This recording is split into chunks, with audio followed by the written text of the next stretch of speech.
Hello बच्चों, कैसे हैं आप सब। अब 12th करने के बाद और बहुत सारे बच्चे ऐसे हैं जो 10th के बाद ही आईआईटी की प्रिपरेशन करते, जेई की प्रिपरेशन करते हैं। तो जैसे सभी सोचते हैं क्लास 10th में 3 महीने में यदि आप 90+ स्कोर कर सकते हैं तो क्या 3 मंथ्स में आईआईटी जेई को क्रैक कर सकते हैं या नहीं। ये बहुत ही पेचीदा सवाल है, बहुत ही टफ सवाल है। तो ऐसे बोले तो इसे करना थोड़ा सा मुश्किल होगा, हाँ, लेकिन परफेक्ट रणनीति और प्लानिंग रहेगा तो आप कर सकते हैं। तो चलिए आज हम इसी टॉपिक के बारे में बात करते हैं कि आईआईटी जेईई को सिर्फ 3 मंथ में कैसे हम लोग क्रैक कर सकते हैं, तोड़ सकते हैं इस गेट को। थोड़ा टफ तो क्वेश्चन है, थोड़ा टफ आंसर होगा, बट हो सकता है। ऐसा कुछ भी चीज़ नहीं है जो पॉसिबल ना हो, मतलब कुछ भी चीज़ इम्पॉसिबल नहीं है। तो इसी के बारे में आज हम बात करेंगे। इसीलिए इस बात को आगे बढ़ाने के पहले जो हमारे चैनल पर नए हैं प्लीज़ वो लाइक सब्सक्राइब कीजिए, शेयर कीजिए और इन तक जरूर देखें। तभी जो बच्चे नए हैं, जो 10th से 11th में जा रहे हैं, जो 11th से 12th में जा रहे हैं, उनके लिए बहुत ही इंपॉर्टेंट वीडियो है। सो प्लीज़ प्लीज़ प्लीज़ इसे जरूर देखें। तो चलिए हम स्टार्ट करते हैं कि कैसे आईआईटी जेईई को सिर्फ 3 महीने में क्रैक कर सकते हैं। पहले हम लोग उसके पहले के बारे में बात करेंगे कि आप क्या किए हैं क्या नहीं किए हैं, उसके बाद इसके बारे में बात करेंगे। तो चलिए इन तक बने रहें और जरूर देखें ये वीडियो। तो बच्चों, आईआईटी जेईई को सिर्फ 3 महीने में क्रैक करना, जी हाँ, मुट्ठी क्या करना है, दुनिया में कर लेना है। तो देखिए इसे हम लोग कैसे करते हैं। सॉलिड स्ट्रेटेजी होना चाहिए, सॉलिड प्लान होना चाहिए, तभी आप क्या कर सकते हैं, इसे क्रैक कर सकते हैं। तो आपको क्या करना पड़ेगा, स्ट्रेटेजी को फॉलो करना पड़ेगा स्ट्रिक्टली, इनोसेंटली, तभी आप क्या कर सकते हैं, 3 मंथ में जेईई को क्रैक कर सकते हैं। सभी का सपना होता है, जितने बच्चे जो पीसीएम लेते हैं सभी का एक सपना होता है कि जेईई को क्रैक करें, लेकिन ये दीवार भैया इतनी मजबूत है कि टूटते नहीं है। क्यों? क्योंकि ये फिजिक्स, केमिस्ट्री और मैथ जैसे सीमेंट से बना होता है।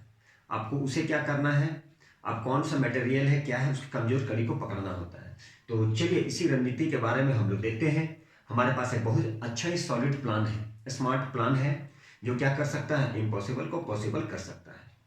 तो सबसे पहले ये है, मान लीजिए आप मान लीजिए 12th पास हैं, ड्रॉप आउट बैच हैं, ड्रॉप आउट बैच के बच्चे हैं, और यदि आप कोचिंग में एडमिशन ले चुके हैं, 2 साल मान लीजिए पढ़ाई नहीं की, अगर अपने पढ़ाई नहीं की, आईआईटी जेईई कोचिंग में एडमिशन ले लिए, लेकिन 2 साल पढ़ाई नहीं की, बार बार रिपीट कर रहे हैं, 2 साल पढ़ाई नहीं की, लेकिन लेकिन लेकिन लेकिन आप क्या किए हैं, टॉपिक से फेमिलियर है, आपको टॉपिक के बारे में पता है, फिजिक्स के टॉपिक, केमिस्ट्री के और मैथ्स के टॉपिक के बारे में पता है कि मैथ्स में इंटीग्रेशन, डिफरेंशिएशन, वेक्टर्स आता है, डेफिनेट इंटीग्रल होता है, डिफरेंट इंटीग्रल होता है, आपको ये पता है, ठीक है। तो आप क्या कर सकते हैं, क्योंकि आपको तो क्या है, आप टॉपिक से फेमिलियर है, टॉपिक से बहुत अच्छे से फेमिलियर है, क्योंकि आप करने जा रहे हैं दुनिया को मुट्ठी में। वर्ल्ड सेकेंड टफेस्ट एग्जाम है भैया, तो इसके लिए तो थोड़ा सीरियस भी होना पड़ेगा, स्ट्रेटेजी को बहुत अच्छे से फॉलो करना पड़ेगा। देखिए जरा दिल्ली में क्या हो गया, आप तो देख ही रहे हैं, 27 साल के बाद फिर आ गया। तो ठीक है, वो बात की बात है, लेकिन ले लिए एडमिशन, आपके पास में मटेरियल, स्टडी मटेरियल होगा, बहुत अच्छे से होगा, आप चाहे अनचाहे टेस्ट में देते भी होंगे या घूमते भी होंगे, पता नहीं, लेकिन आप टॉपिक से फेमिलियर है, आपके पास मटेरियल है और आपने टेस्ट भी दिया है, टेस्ट में अच्छा नहीं किए, नो प्रॉब्लम, लेकिन आप तो टॉपिक से फेमिलियर है, ठीक है। तो सबसे पहले बेसिक बता रहे हैं, सबसे पहले बेसिक चैप्टर से शुरू करें, बेसिक चैप्टर से, क्योंकि आप ऐसा नहीं है कि गए हैं तो वहां से दिन भर घूम रहे हैं, पढ़े भी होंगे, ठीक है, नहीं हुई अलग बात है, फिर से स्टार्ट करना है, नहीं हुआ कोशिश करना है। तो सबसे पहले आपको क्या करना है, बेसिक चैप्टर से शुरू करना है, बेसिक चैप्टर, ठीक है। तो बेसिक चैप्टर से शुरू करने के पहले हम लोग बताएंगे स्मार्ट प्लानिंग के बारे में, और टाइम टेबल को स्ट्रिक्टली फॉलो करना है, इनोसेंटली फॉलो करना है। अब ये हम लोग बताने वाले हैं, ये हम बताएंगे कि फर्स्ट मंथ में करना क्या है, सेकेंड मंथ में करना क्या है, और थर्ड मंथ में। हो सकता है ये वीडियो 10 मिनट 15 मिनट का हो, लेकिन ये आपके लिए तो लाइफ चेंजिंग होगा, आपके लिए तो आपके जीवन में बहुत कुछ ला सकता है ये, जो आप सोच रहे हैं, आपके गार्जियन पे, आपके मोहल्ला वाले कि हाँ आईआईटी क्रैक करने के बाद सारे लोगों को बहुत खुशी होती है, आपके रिलेटिव्स को। इसलिए यदि आप सोच रहे हैं पीसीएम लिए हैं, जो बच्चे ले चुके हैं, जो बच्चे नहीं हुआ, नो प्रॉब्लम, फिर से तैयारी कीजिए। दुनिया मुट्ठी में करने का टाइम है, ठीक है। कर दिखाओ ऐसा कि दुनिया बनना चाहे आपके जैसा। तो स्मार्ट प्लानिंग और टाइम टेबल के साथ में आप क्रैक कर सकते हैं। तो पहले मंथ में सबसे पहले मंथ में क्या करना है, कंसेप्ट बिल्डिंग को कंसेप्ट बनाना है। ऐसा नहीं इसमें रट लिया हो गया तो भैया सारे का हो जाता। तो इसलिए बच्चों क्या है, सबसे पहले फर्स्ट मंथ आपको कंसेप्ट बिल्डिंग करना है, कंसेप्ट बनाना है। बिना कंसेप्ट के नहीं होगा। बिना तुक्का मारिएगा तो भैया चले जाएगा, निगेटिव में टॉप कर जाइएगा बॉटम से। तो स्मार्ट प्लानिंग होना चाहिए, ठीक है। टाइम टेबल बनाएं आप, टाइम टेबल को बनाना पड़ेगा, उसको स्ट्रिक्टली फॉलो करना पड़ेगा, ठीक है। 15 से 16 घंटा तो पढ़ना पड़ेगा, ये तो क्लियर है, ये तो क्लियर है। तो फर्स्ट मंथ में क्या है, आपको कंसेप्ट बनाना है, कंसेप्ट बिल्डिंग बनाना है फर्स्ट मंथ। तो क्या करना है फर्स्ट मंथ में, कंसेप्ट बिल्डिंग कैसे करेंगे, क्या पढ़ेंगे, एनसीईआरटी पढ़ेंगे, ठीक है। फिजिक्स में क्या पढ़ेंगे, योडा पढ़ेगा, बहुत टफ हो जाता है उसके लिए। एससी वर्मा पढ़ेंगे, ठीक है। तो चलिए इसके बारे में हम लोग बताते हैं क्या है ये पहला रणनीति। चलिए सबसे पहला जो मंथ होता है उसी पे आप क्या करेंगे, फर्स्ट मंथ में कंसेप्ट बिल्डिंग, सिर्फ कंसेप्ट बनाना होता है। तो पहला मंथ जो आता है, तो बच्चों फर्स्ट मंथ, तो सबसे पहले लिख रहे हैं यहाँ पे, जो आप स्ट्रेटेजी बनाएंगे, ठीक है, जो आप स्ट्रेटेजी बनाएंगे, जो प्लानिंग करेंगे वो, ठीक है। ये जो प्लान बनाएंगे, क्या करेंगे, प्लान बनाएंगे आप, कैसे बनाएंगे, तो ये हमारा हो गया स्मार्ट प्लान या टाइम टेबल। उसके बाद आता है फर्स्ट मंथ में सिर्फ यही काम करना है। फर्स्ट मंथ में क्या करना है, स्मार्ट प्लानिंग, फर्स्ट मंथ एकदम स्ट्रिक्टली फॉलो करना है। और क्या करना है आपको, कंसेप्ट बिल्डिंग, कंसेप्ट को पहले बिल्ड करेंगे। क्या करना है, कंसेप्ट बिल्डिंग, सबसे पहले कंसेप्ट को बिल्ड करना है। उसके बाद करना क्या है, उसके बाद एनसीईआरटी और इंपॉर्टेंट जो रेफरेंस बुक होता है, एनसीईआरटी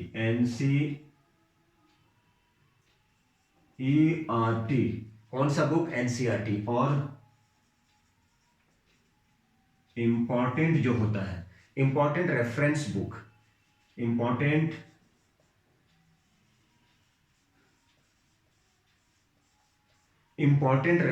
इंपॉर्टेंट रेफरेंस बुक, जैसे फिजिक्स, केमिस्ट्री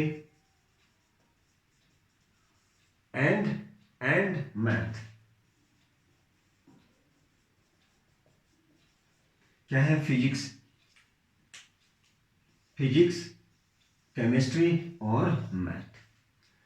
तो एनसीईआरटी और रेफरेंस बुक फिजिक्स की, केमिस्ट्री की और मैथ्स की, ठीक है। कि स्ट्रॉन्ग कंसेप्ट, इसी से आपको क्या करना है, एकदम स्ट्रॉन्ग कंसेप्ट बिल्ड करें। कैसा, स्ट्रॉन्ग कंसेप्ट, एकदम स्ट्रॉन्ग कंसेप्ट बिल्ड करें, क्योंकि आप कुछ तो पढ़े होंगे। स्ट्रॉन्ग कंसेप्ट बिल्ड करें, क्या करें, स्ट्रॉन्ग कंसेप्ट बिल्ड करें, स्ट्रॉन्ग कंसेप्ट बनाएं। इससे पहला मंथ में यही काम होता है कि आप क्या करेंगे, एनसीईआरटी और रेफरेंस बुक, मैं बताऊंगा आगे चल के, उससे क्या करें, आप स्ट्रॉन्ग कंसेप्ट बिल्ड करें, स्ट्रॉन्ग कंसेप्ट को बिल्ड करें, ठीक है। इसके बाद स्ट्रॉन्ग कंसेप्ट बिल्ड करें, इसके बाद आता है हमारा सेकेंड मंथ। इसके बाद क्या आता है बच्चों, सेकेंड मंथ में, ये तो क्या था, कंसेप्ट बिल्डिंग था, अब एडवांस प्रैक्टिस करना है। ये जो सेकेंड मंथ का आता है, ये सेकेंड मंथ, तो सेकेंड मंथ में क्या करेंगे, एडवांस। सेकेंड मंथ में क्या करेंगे, एडवांस प्रैक्टिस। सेकेंड मंथ में क्या है, एडवांस प्रैक्टिस करेंगे। मतलब एडवांस, जैसे PYQ सबसे इंपॉर्टेंट होता है, previous year paper, PYQ and जितने भी सारे हैं, मिनिमम 5 ईयर्स की, मिनिमम 5 ईयर्स, ये जो है मिनिमम 5 ईयर्स, मिनिमम कितने की, तो मिनिमम 5 ईयर्स, मिनिमम 5 साल की PYQ जरूर करें, मिनिमम 5 ईयर्स।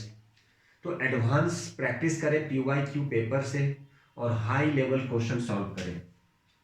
एंड जो जो सबसे एडवांस में आ चुका है और हाई लेवल क्वेश्चन को क्या करना है, सॉल्व करना है। हाई लेवल क्वेश्चन सॉल्व करें, क्या करना है, PYQ मिनिमम 5 ईयर्स की और हाई लेवल क्वेश्चन सॉल्व करें।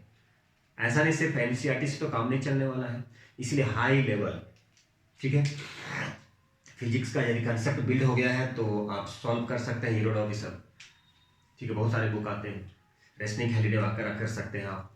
तो एडवांस लेवल और PYQ सबसे इंपॉर्टेंट होता है, सबसे इंपॉर्टेंट। उसके बाद अब हम लोग बात करेंगे, इसके बाद आता है हमारा थर्ड ईयर का, कि थर्ड मंथ में कैसे करना है। उसके बाद फिर हम लोग चलेंगे सब्जेक्ट वाइज स्ट्रेटेजी। तो बच्चों ये था पहला मंथ, सबसे पहले स्मार्ट प्लानिंग होता है, फर्स्ट मंथ कंसेप्ट बिल्डिंग होता है, टाइम टेबल बना लीजिएगा, बोलिएगा तो मैं बना दूंगा। फिर NCERT और इंपॉर्टेंट रेफरेंस बुक जिसमें फिजिक्स, केमिस्ट्री और मैथ्स की है, इससे हम लोग स्ट्रॉन्ग कंसेप्ट बिल्ड करें। जब तक कंसेप्ट बिल्ड नहीं होगा नहीं कर सकते आप, ऐसा नहीं है कि रट के किया जा सकता है। उसका आता है सेकेंड मंथ। तो सेकेंड मंथ में क्या, एडवांस प्रैक्टिस करें, मतलब PYQ मिनिमम 5 ईयर्स की और हाई लेवल क्वेश्चन आप बना सकते हैं अच्छे अच्छे बुक से, वो भी मैं आगे चल के बताऊंगा कि सब्जेक्ट वाइज स्ट्रेटेजी क्या है। इसके बाद बच्चों आता है थर्ड मंथ, क्या आता है, थर्ड मंथ। तो चलिए हम लोग थर्ड मंथ के बारे में बात करते हैं। तो थर्ड मंथ में क्या है, देखिए ये है हमारा थर्ड मंथ। क्या बच्चों, थर्ड मंथ। तो थर्ड मंथ में रिवीजन और मॉक टेस्ट लगाएं। थर्ड मंथ में रिवीजन, थर्ड मंथ में revision and mock test,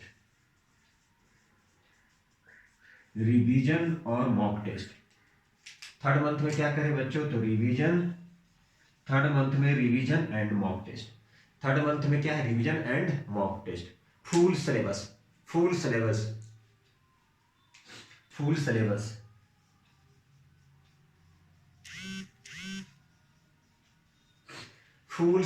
full syllabus revision करें। फुल सिलेबस को क्या करना है, रिवीजन करना है। फुल सिलेबस क्या करना है, रिवीजन। तो आप फुल सिलेबस को रिवीजन करें और daily mock test, daily mock test attempt करें। क्या करें, तो डेली मॉक टेस्ट लगाएं, डेली मॉक टेस्ट अटेम्प्ट करें। क्या करना, daily, daily mock test, daily mock test attempt करें, डेली मॉक टेस्ट अटेम्प्ट करें। तो डेली क्या करना है बच्चों, डेली मॉक टेस्ट लगाएं। तो फर्स्ट मंथ, सेकेंड मंथ और थर्ड मंथ, तो इस तरह से आप प्लानिंग करेंगे तो पॉसिबल है। अब हम लोग आ रहे हैं बच्चों सब्जेक्ट वाइज। ये तो था हमारा पहला मंथ का क्या है, सेकेंड मंथ में कैसे प्रैक्टिस करना है, थर्ड मंथ में क्या करना है, मॉक टेस्ट और फुल सिलेबस रिवीजन करना है। ऐसा नहीं कि एक चैप्टर दो चैप्टर, फुल सिलेबस। इसके लिए हो सकता है 15 घंटा 16 घंटा भी पढ़ना पड़े, तभी जाकर हो सकता है। ऐसा नहीं है, बच्चे 10th 12th में तो पढ़ते हैं 8 घंटा टॉप करने के लिए, तो आपको तो 12 से 15 घंटे मिनिमम पढ़ना पड़ेगा। अब है सब्जेक्ट वाइज, क्या है बच्चों, subject wise, subject wise strategy करें। तो सब्जेक्ट वाइज स्ट्रेटेजी में क्या होता है, देखें ये बच्चों, ये बहुत ही इंपॉर्टेंट वीडियो है, इसलिए मैं बोलूँगा कि इसे आप एंड तक जरूर देखें। अदरवाइज फिर ऐसा नहीं है कि पछताना पड़ जाए और वही कहावत हो। कौन सा कहावत, चिड़िया चुग गई खेत वाला। तो इसीलिए देखिए अब क्या है, सब्जेक्ट वाइज। अब हम लोग सब्जेक्ट वाइज प्लान बनाते हैं, सब्जेक्ट वाइज स्ट्रेटेजी। तो ये है सब्जेक्ट, सब्जेक्ट वाइज क्या करना है, स्ट्रेटेजी बनाना है। क्या करेंगे, subject wise, subject wise strategy. तो सब्जेक्ट वाइज स्ट्रेटेजी में सबसे पहले फिजिक्स, क्योंकि फिजिक्स पता है कैसा होता है, बहुत ही आपको पता है उसका वेटेज होता है। तो इसमें कंसेप्ट क्लियर करें, इसमें क्या करना है, कंसेप्ट को क्लियर करना है, कंसेप्ट को क्लियर करना है। क्या करना है, कंसेप्ट क्लियर करना है, थ्योरी पढ़े और PYQ सॉल्व करें।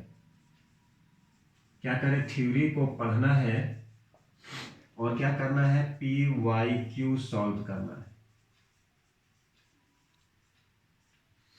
कंसेप्ट क्लियर करना है, कैसे करेंगे, थ्योरी पढ़ें और PYQ सॉल्व करें। PYQ सॉल्व करना है और ज्यादा मैक्सिमम फोकस किस पे करें, ये जो मैक्सिमम फोकस होगा, मैक्सिमम फोकस किस पे होगा, मैकेनिक्स पे, मैकेनिक्स पे, मॉडर्न फिजिक्स पे और इलेक्ट्रोडायनामिक्स। किस पे, मैकेनिक्स पे। किस पे, तो मैकेनिक्स पे और मॉडर्न फिजिक्स पे और इलेक्ट्रोडायनामिक्स। और किस पे, इलेक्ट्रोडायनामिक्स और मॉडर्न फिजिक्स और मॉडर्न फिजिक्स। किस पे, मैकेनिक्स पे, इलेक्ट्रोडायनामिक्स पे और मॉडर्न फिजिक्स पे ज़्यादा से ज़्यादा फोकस करना है आपको, याद रखें। उसके बाद आते हैं बच्चों हम लोग केमिस्ट्री पे। किस पे आते हैं, केमिस्ट्री। तो ये जो हमारा केमिस्ट्री है, ये जो हमारा केमिस्ट्री है, केमिस्ट्री में क्या करना है, न्यूमेरिकल्स और formula, numericals and formula, numericals and formula, उसको क्या करें, रिवाइज करें। क्या करना है, न्यूमेरिकल्स और फार्मूला जो है, ये जो हमारा न्यूमेरिकल्स है और ये फार्मूला है, उसे क्या करना है, उसे रिवाइज करना है। किसमें, केमिस्ट्री, इनऑर्गेनिक केमिस्ट्री में न्यूमेरिकल्स और फार्मूले को रिवाइज करना है। ठीक है, अब आते हैं हम लोग, ये था टोटल केमिस्ट्री के बारे में। अब आते हैं बच्चों हम लोग ऑर्गेनिक केमिस्ट्री। क्या आते हैं बच्चों, ऑर्गेनिक केमिस्ट्री। अब ऑर्गेनिक केमिस्ट्री में क्या करना है, रिएक्शन, रिएक्शन करना है। ठीक है, तो इसमें, ठीक है, चलिए, और क्या करना है, बहुत सारे रिएक्शन होते हैं उसमें, नेम द रिएक्शंस। ठीक है, चलिए, रिएक्शन उसका मैकेनिज्म क्या है उसे भी देख सकते हैं, रिएक्शन एंड मैकेनिज्म। साथ साथ में और क्या करना है, उसका रिएक्शन का नाम और रिएक्शन नेम। ठीक है, तो रिएक्शन जो होता है उसका मैकेनिज्म क्या है उसके बारे में पूरा जाने, और उस रिएक्शन जो होता है उसका नाम, name of the reaction, name of the reaction मतलब रिएक्शन के नेम को याद करें, नेम ऑफ द रिएक्शन इसे भी याद करें। तो ये था हमारा किसका, ये था हमारा ऑर्गेनिक केमिस्ट्री का। किसका था बच्चों, तो ये था ऑर्गेनिक केमिस्ट्री। अब हम चलते हैं इनऑर्गेनिक, यह आ जाएगा फिजिकल केमिस्ट्री, ले सकते हैं न्यूमेरिकल फार्मूला। ये हो गया ऑर्गेनिक केमिस्ट्री। अब आते हैं इनऑर्गेनिक केमिस्ट्री में। एक चीज जान लीजिए, इनऑर्गेनिक केमिस्ट्री जो होता है, क्या बच्चों, इनऑर्गेनिक, इनऑर्गेनिक केमिस्ट्री, ये जो इनऑर्गेनिक केमिस्ट्री में है, बस कुछ नहीं करना, एनसीईआरटी, क्या करना है, NCERT line by line, NCERT जो है उसे लाइन बाय लाइन पढ़ें, लाइन बाय लाइन पढ़ें और रिवाइज करें, लाइन बाय लाइन पढ़ें और क्या करें, रिवाइज करें। लाइन बाय लाइन का मतलब रीडिंग करके आधे घंटे में खत्म नहीं करना है, कंसेप्ट को समझना है, कंसेप्ट को समझना है। ऐसा नहीं रिवाइज किए हो गया, कंसेप्ट को आप समझेंगे। ठीक है, ऐसा नहीं आधे घंटे बुक पढ़ लिए। ठीक है, अब ये तो रहा फिजिक्स और केमिस्ट्री की, यह फिजिकल केमिस्ट्री, इनऑर्गेनिक केमिस्ट्री। अब हम लोग बात करेंगे किसकी, मैथ्स की, जो सबसे टफ होता है, मैथ्स की। मैथ्स में फार्मूला को याद करना होता है, जिसमें कैलकुलस, अलजेब्रा, कोऑर्डिनेट ज्योमेट्री पे ज़्यादा फोकस करना है। अब हम लोग बात करते हैं किसकी, तो मैथ्स की। तो मैथ्स में क्या करना है, तो चलिए मैथ्स में देखते हैं हम लोग मैथ्स में क्या करना है। ये था फिजिक्स केमिस्ट्री की। अब हम लोग किसके बारे में बात करेंगे, तो मैथ्स के बारे में, मैथ्स की स्ट्रेटेजी। तो चलिए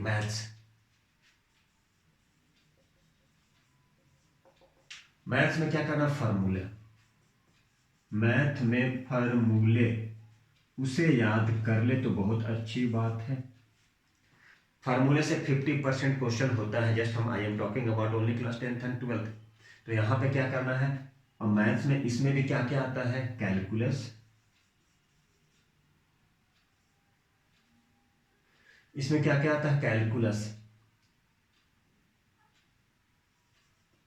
क्या आता है, calculus, algebra, coordinate geometry, coordinate geometry, क्या आता है, कोऑर्डिनेट ज्योमेट्री, और फोकस, इसी पे फोकस करना है, इसी पे फोकस करना है। क्या करना है, फोकस। और जो भी प्रॉब्लम आएगा, रेगुलर जो प्रॉब्लम है, हमेशा जो प्रॉब्लम आ रहा है, बना रहे हैं प्रॉब्लम आ रहा है, उसको सॉल्व करें।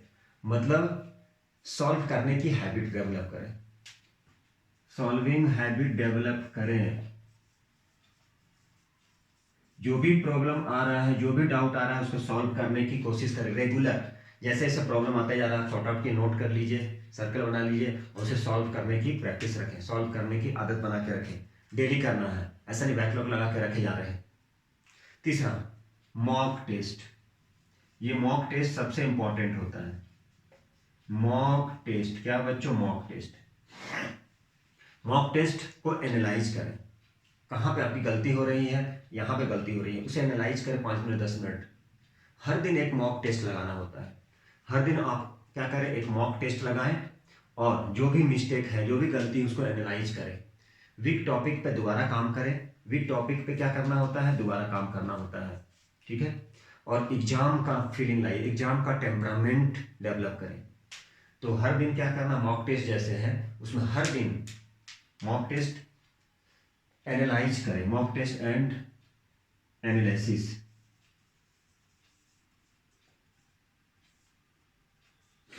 तो आप क्या करें, हर दिन एक मॉक टेस्ट लगाएं।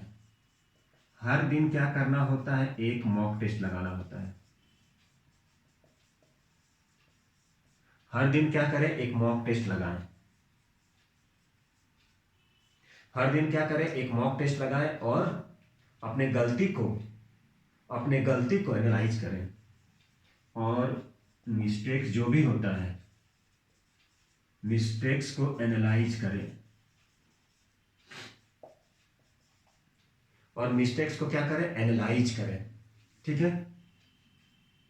मिस्टेक्स को एनालाइज करें कि क्या गलती हो रही है, उस पर फोकस करें, दोबारा उस पर वर्क करें।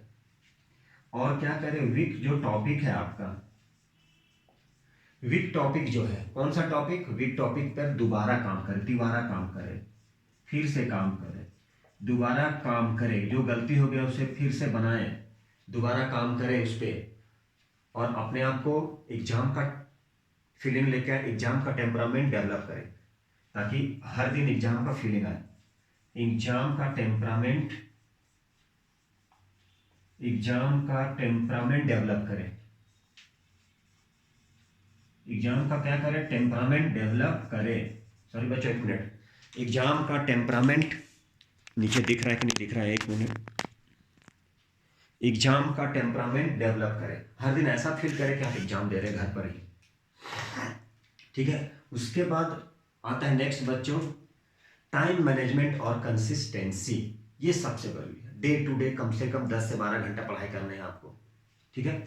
और वो भी क्या पढ़ाई करने हैं, कुछ डिफरेंट टाइप से, जिसे बोलते हैं पोमोडोरो टेक्निक। तो ये पोमोडोरो टेक्निक क्या होता है, 50 मिनट पढ़े, 10 मिनट का ब्रेक ले लिए, उसे बोलते हैं पोमोडोरो टेक्निक।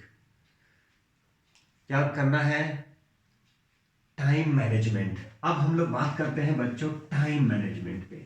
क्या बात करते हैं, टाइम मैनेजमेंट। तो चलिए देखते हैं टाइम मैनेजमेंट के बारे में हम लोग बात करते हैं क्या है। तो ये ये था 3 महीने में कैसे आईआईटी को क्रैक करने की टेक्निक। ठीक है, टेम्परामेंट हमेशा रखना है, अरे होगा, पॉजिटिव सोचना है। टाइम मैनेजमेंट, टाइम मैनेजमेंट क्या बच्चों, टाइम मैनेजमेंट एंड कंसिस्टेंसी, ये सबसे इंपॉर्टेंट। एक दिन पढ़े 12 घंटा, दूसरे दिन छोड़ दिए, ऐसा नहीं है। मतलब डे टू डे 10 या 12 घंटे की पढ़ाई करें, ये तो इंपॉर्टेंट है। मिनिमम के बारे में बात कर रहे हैं, तभी आप सेकेंड टफ एग्जाम को फेस कर पाएंगे। उसके बाद सबसे इंपॉर्टेंट मेथड, सबसे इंपॉर्टेंट मेथड क्या है, जिसको बोलते हैं पोमोडोरो टेक्निक। ये क्या होता है, आप 1 घंटा पढ़ लिए, 1 आवर पढ़ाई और 10 मिनट की ब्रेक। ऐसा नहीं है कि ऐसा ब्रेक कर दिए 10 मिनट के जगह 10 घंटा ब्रेक कर लिए।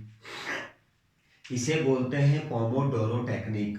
1 घंटा पढ़े, 10 मिनट ब्रेक ले लिए, ऐसा नहीं कि मोबाइल पकड़ लिए, तो पॉसिबल नहीं है। तो ये इस मेथड से, और क्या करना है आपको, 10 से 12 घंटा में पढ़ेंगे। और क्या कीजिए, देखिए जरा, ये तो हो गया पढ़ाई की। अब पढ़ाई के साथ साथ में आपको क्या करना है, पढ़ाई की टेम्परामेंट तो बना के रखना है, साथ साथ में हेल्थ पर भी ध्यान देना है। हेल्थ पर भी ध्यान देना है, सबसे इंपॉर्टेंट चीज, अच्छा डाइट लें, बैलेंस डाइट लें, ये इंपॉर्टेंट होता है बच्चों। और कंप्लीट 5 to 6 आवर्स की कंप्लीट नींद लें, ये जरूरी है, कंप्लीट नींद लें। ठीक है, और माइंड को कॉन्सेंट्रेट रखने के लिए, माइंड को कॉन्सेंट्रेट रखना है, माइंड को मान लीजिए कॉन्सेंट्रेट करना है, कॉन्सेंट्रेट करना है। तो क्या करें, अपने आप को मोटिवेट रखें।